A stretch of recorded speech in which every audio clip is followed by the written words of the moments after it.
Hello student, आप सभी का आज की इस क्लास में स्वागत है। तो प्यारे स्टूडेंट, ये हमारी क्लास नंबर 2 है, यानी पार्ट नंबर बी है। इससे पहले हमारा पार्ट 1 आ चुका है। यदि आप चैनल पर नहीं हैं तो आप पार्ट 1 देखिए, जिसमें हमने आर्टिकल 1 से लेकर के 34 तक देखे हैं। ठीक है, चलिए। और इसका पार्ट नंबर 3 भी जो है इसी क्लास के बाद में आएगा। तो ये आपके जो यूपीपीएससी, उत्तर प्रदेश लोक सेवा आयोग, UPSC union public service commission, SSC और अन्य जितने भी आपके मतलब जो है एग्जामिनेशन डिपार्टमेंट है, जैसे आपका टीसीएस हो गया, तो उनके द्वारा जो सबसे ज़्यादा क्वेश्चन आर्टिकल से रिलेटेड पूछे गए हैं, उन सभी आर्टिकल का कंपाइलेशन हम यहाँ पर देखेंगे। और मैं आपको टॉप वेरी इम्पोर्टेंट 100 आर्टिकल बताऊंगा, और आपको इनके अलावा कुछ भी पढ़ने की ज़रूरत नहीं है। ठीक है, तो एक बार फिर जो स्टूडेंट चैनल पर आ रहे हैं वो कमेंट करके अपनी हाजिरी लगाइए, और जो स्टूडेंट नए हैं वो चैनल को सब्सक्राइब जरूर करें डेली क्लास देखने के लिए। ठीक है, तो चलिए शुरू करता जी क्लास को हम। पहला क्वेश्चन है आपका आर्टिकल नंबर 35। देखो, तो 35वें नंबर पर क्या आर्टिकल है हमारा? आर्टिकल 118। आर्टिकल 118। तो आर्टिकल 118 संयुक्त अधिवेशन की अध्यक्षता लोकसभा करेगा, इसका प्रावधान करता है। यानी आर्टिकल 118 में ये प्रावधान है कि जो संयुक्त अधिवेशन आर्टिकल 108 के द्वारा जब साधारण विधेयक पर लोकसभा और राज्यसभा में मत विभेद हो जाए, तो उस मत विभेद को दूर करने के लिए भारत का राष्ट्रपति एक संयुक्त अधिवेशन बुलाता है। क्या करता है? संयुक्त अधिवेशन बुलाता है। और इस संयुक्त अधिवेशन की अध्यक्षता आर्टिकल 118 के द्वारा कौन करता है? लोकसभा का स्पीकर करता है। कौन करता है? लोकसभा का स्पीकर। ठीक है, अब ये जो लोकसभा है इसका उल्लेख आर्टिकल 81 में है। किस में है? आर्टिकल 81 में है। ये क्वेश्चन हमने पहले देख लिया था। ठीक है भाई, तो अगर कोई आपसे पूछे कि बताइए आर्टिकल 118 में क्या है, तो आप क्या बताएंगे? आप बताएंगे कि आर्टिकल 118 में संयुक्त अधिवेशन की अध्यक्षता लोकसभा स्पीकर करता है। ठीक है, याद रखना। नेक्स्ट आर्टिकल है आपका 262। इसमें नदी जल से संबंधित जितने भी विवाद होते हैं, नदियों के जो विवाद होते हैं उनका न्याय निर्णय करने की बात कही गई है। यानी नदी जल से संबंधित जो विवाद होते हैं उनका निपटारा कौन करता है? भारत का सुप्रीम कोर्ट करता है। कौन करता है? Supreme court of India. Article 265 में बिना विधि प्राधिकार के कर न लगा जाना। बिना विधि प्राधिकार के कर न लगा जाना, यानी कानून के बिना कोई भी किसी पर भी कर नहीं लगा सकता। अगर टैक्स लगाना है तो टैक्स के लिए कानून बनाना पड़ता है। तो आर्टिकल 265 ये कहता है कि बिना विधि प्राधिकार के कर नहीं लगाया जा सकता। इसका मतलब है कि कानूनी रूप से कर लगाने का जो अधिकार जिन्हें दिया जाता है वे ही टैक्स वसूल सकते हैं। आर्टिकल 266 क्या है? संचित निधि से संबंधित है। यानी आर्टिकल 266 जो है भारत के लिए एक संचित निधि का गठन करता है। आर्टिकल 267 में क्या है? ये 267 है, 267 है भाई। ये आर्टिकल 267 है।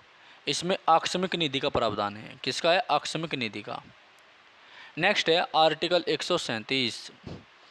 इसमें उच्चतम न्यायालय द्वारा पुनर्विलोकन की बात कही गई है। ठीक है, आर्टिकल 137 के द्वारा भारत का सुप्रीम कोर्ट, ठीक है, न्यायिक पुनर्विलोकन कर सकता है, जुडिशरी रिव्यू कर सकता है। ठीक है, इसका मतलब है कि अगर संसद कोई ऐसा कानून बनाती है जो संविधान की मूलभूत जो स्ट्रक्चर है जो उसका वोलेशन करता है, तो भारत का सुप्रीम कोर्ट जो है उस कानून पर पुनर्विलोकन कर सकता है या अपने पूर्व में दिए गए किसी फैसले की दोबारा जांच कर सकता है अपनी गलती को देखने के लिए। ठीक है। आर्टिकल 148 में क्या है? भारत का नियंत्रक और मालिका परीक्षक, भारत का नियंत्रक और मालिका परीक्षक यानी कैग है। आर्टिकल 148 में क्या है? कैग है। कैग कैग का मतलब क्या होता है? Controller and audit journal of India. ये काफ़ी अच्छा है। ठीक है। तो कैग का उल्लेख किस में है? कैग का उल्लेख आर्टिकल 148 में है। ठीक है।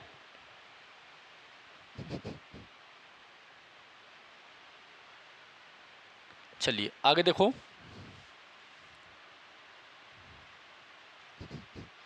आर्टिकल 280 में क्या है? आर्टिकल 280 में वित्त आयोग। क्या है? वित्त आयोग। 292 में भारत सरकार द्वारा उधार लेना। आर्टिकल 292 में भारत सरकार के द्वारा उधार लेने की व्यवस्था की गई है। ठीक है।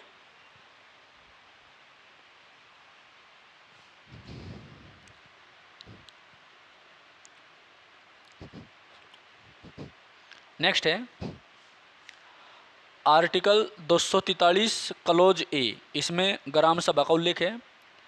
ठीक है। ग्राम सभा का उल्लेख आर्टिकल 243 क्लोज ए में है। आर्टिकल 243 क्लोज बी में पंचायतों के गठन का उल्लेख किया गया है। पंचायतों के गठन का उल्लेख किसमें किया गया है? आर्टिकल 243 क्लोज बी में। ठीक है। तो आर्टिकल 243 क्लोज क्यू में क्या दिया गया है? नगर पालिकाओं का गठन। तो ग्राम सभा का गठन किसमें है? 243 क्लोज ए में। पंचायतों का गठन किसमें है? 243 क्लोज बी में। ठीक है। और जिन नगर पालिकाओं का गठन किसमें है? Article 243 close Q. ठीक है। एक बार हम इनको दोबारा रिपीट कर लेते हैं, रिवाइज कर लेते हैं। देखिए आर्टिकल 118 में संयुक्त अधिवेशन की अध्यक्षता लोकसभा अध्यक्ष द्वारा की जाएगी। आर्टिकल 262 में नदी जल संबंधित विवाद का न्याय निर्णय सुप्रीम कोर्ट करता है। आर्टिकल 265 बिना विधिक प्राधिकार के कर न लगा जाना, यानी बिना विधिक सहमति के कर नहीं इम्पोज लगाया जा सकता या इम्पोज नहीं किया जा सकता। 266 में क्या है? संचित निधि है। 267 में आकस्मिक निधि है। और ये पीसीएस के पेपर में आया था 2021 में। ठीक है।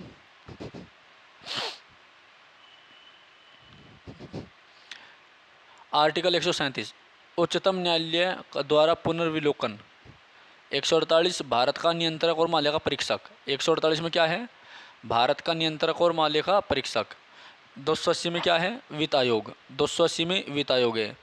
292 में भारत सरकार द्वारा अध्यापक का लेना, भारत सरकार द्वारा उधार लेना, भारत सरकार द्वारा उधार लेना। ठीक है। 280 में वित्त आयोग है। आर्टिकल 292 में भारत सरकार द्वारा उधार लेना, यानी भारत सरकार जो विदेशों से कर्जा लेती है तो उसका उल्लेख किसमें किया जाता है? आर्टिकल 292 में। आर्टिकल 243 ए ग्राम सभा, 243 बी पंचायतों का गठन।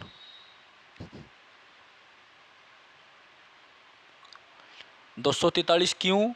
नगर पालिकाओं का गठन, नगर पालिकाओं का गठन, नगर पालिकाओं का गठन। ठीक है। नगर पालिकाओं का गठन काफ़ी अच्छा क्वेश्चन है, ये इम्पोर्टेंट भी है।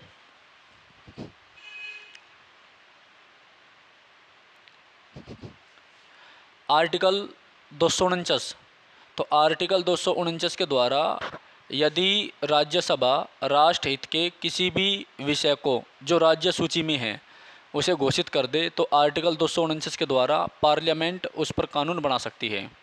ठीक है, याद रखना। आर्टिकल 300 क्लोज ए संपत्ति का कानूनी अधिकार, संपत्ति का अधिकार एक कानूनी अधिकार है। ठीक है, याद रखना। तो संपत्ति का अधिकार एक कानूनी अधिकार बना रखा आर्टिकल 300 क्लोज ए के द्वारा। किसके द्वारा? 300 क्लोज ए के द्वारा। 312 में क्या है? अखिल भारतीय सेवाई। 312 में अखिल भारतीय सेवाई। ठीक है।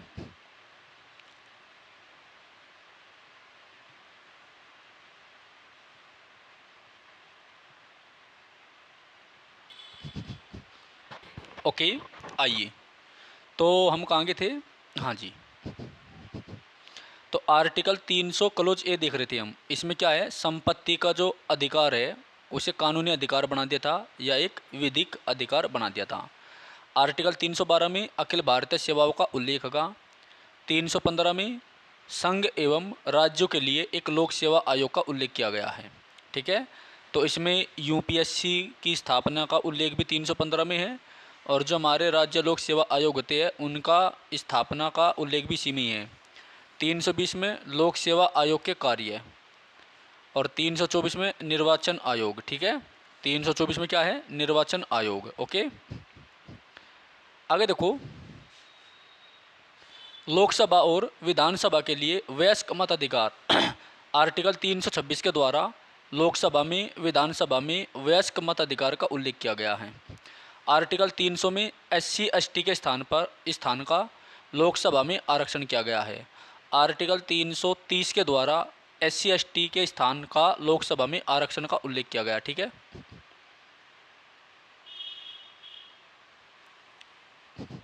नेक्स्ट क्वेश्चन है,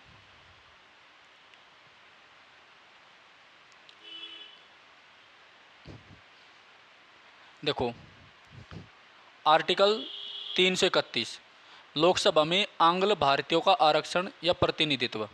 ठीक है, यानी लोकसभा में जो आंग्ल भारतीय है इनका प्रतिनिधित्व का उल्लेख आर्टिकल 331 में है। मतलब भारत का जो राष्ट्रपति है, सॉरी, हाँ ठीक है, भारत का जो राष्ट्रपति है वो आर्टिकल 331 के द्वारा लोकसभा में 2 एंग्लो इंडियन को नॉमिनेट कर सकता है, जबकि आर्टिकल 80 क्लोज 3 के द्वारा 12 सदस्यों को नॉमिनेट कर सकता है राज्यसभा में। ठीक है, और ये 12 सदस्य जो है अपने अपने फील्ड के एक्सपर्ट होंगे। नेक्स्ट है आर्टिकल 338, तो राष्ट्रीय अनुसूचित जाति आयोग की स्थापना का उल्लेख है 338 में। 338 क्लोज ए में राष्ट्रीय अनुसूचित जनजाति, यहाँ पर राष्ट्रीय अनुसूचित जाति यानी SC, इसका क्या मतलब है? SC शेड्यूल कास्ट, इसका मतलब क्या होता है? ST schedule tribe. ठीक है, इनका उल्लेख है। चलिए आगे देखो, 338 क्लोज ए राष्ट्रीय अनुसूचित जनजाति आयोग। ठीक है भाई, 340 में क्या है? पिछड़ा वर्ग आयोग का उल्लेख है, पिछड़ा वर्ग आयोग का उल्लेख है। 343 संघ की राजभाषा हिंदी और लिपि जो है देवनागरी होगी। 343 संघ की जो राजभाषा वो हिंदी और लिपि देवनागरी होगी। ठीक है, 350 ए में क्या है? प्राथमिक स्तर पर मातृभाषा में शिक्षा, प्राथमिक स्तर पर मातृभाषा में शिक्षा दी जाएगी। ठीक है, आर्टिकल 351 में हिंदी भाषा के विकास के लिए निर्देश दिए गए हैं, और आर्टिकल 352 राष्ट्रपातकाल, 352 में क्या है? राष्ट्रपातकाल। ठीक है, और 356 में क्या है? राष्ट्रपति शासन। ओके, और उसके बाद आपका आर्टिकल 360 में क्या है? वित्यापातकाल। इसको हम अगले वाली क्लास में देखेंगे। ओके, तो एक बार मैं आपको जो है मोटे तौर पर रिवाइज करा देता हूँ सारा आर्टिकल। ठीक है भाई, तो जो स्टूडेंट चैनल पर नहीं है कृपया चैनल को सब्सक्राइब जरूर करिए। फटाफट देखते हैं एक बार। देखो आर्टिकल 118 में क्या है? संयुक्त अधिवेशन की अध्यक्षता लोकसभा अध्यक्ष द्वारा की जाएगी। आर्टिकल 262 में नदी जल संबंधित विवाद का न्याय निर्णय जो है सुप्रीम कोर्ट करेगा। 265 में बिना विधिक प्राधिकार के कर नहीं लगाया जा सकता। 266 में संचित निधि है। 267 में 267 में आकस्मिक निधि है। 137 में उच्चतम न्यायालय के द्वारा पुनर्विलोकन का उल्लेख किया गया है। नेक्स्ट है 267 में आकस्मिक निधि है। 137 में उच्चतम न्यायालय द्वारा पुनर्विलोकन है। 148 भारत का नियंत्रक और मालिका परीक्षक। 280 में क्या है? वित्त आयोग है। आर्टिकल 292 में भारत सरकार द्वारा उधार लेना। 243 क्लोज ए ग्राम सभा। 243 क्लोज बी पंचायतों का गठन। 243 क्लोज क्यू नगर पालिकाओं का गठन। 249 में राज्य सूची के विषय पर संसद की शक्ति। 300 क्लोज ए में संपत्ति का अधिकार एक कानूनी अधिकार है। 312 अखिल भारतीय सेवाओं का उल्लेख है। 315 संघ एवं राज्यों के लिए लोक सेवा आयोग का गठन। 320 में लोक सेवा आयोग के कार्य। 324 में राज्य निर्वाचन आयोग। ठीक है, नेक्स्ट है भाई 320 हो गया लोक सेवा आयोग के कार्य। 324 राज्य निर्वाचन आयोग। 326 लोकसभा और विधानसभा के लिए वयस्क मताधिकार, यानी लोकसभा के चुनाव और विधानसभा के चुनाव में वोट डालने का जो अधिकार है उसे वयस्क मताधिकार बोलते हैं। 330 SC ST के स्थान पर लोकसभा में आरक्षण। 331 लोकसभा में आंग्ल भारतीयों का आरक्षण। 338 में राष्ट्रीय अनुसूचित जाति आयोग। 338 क्लोज ए में राष्ट्रीय अनुसूचित जनजाति आयोग, यानी ऊपरले में ST है निचले में SC है।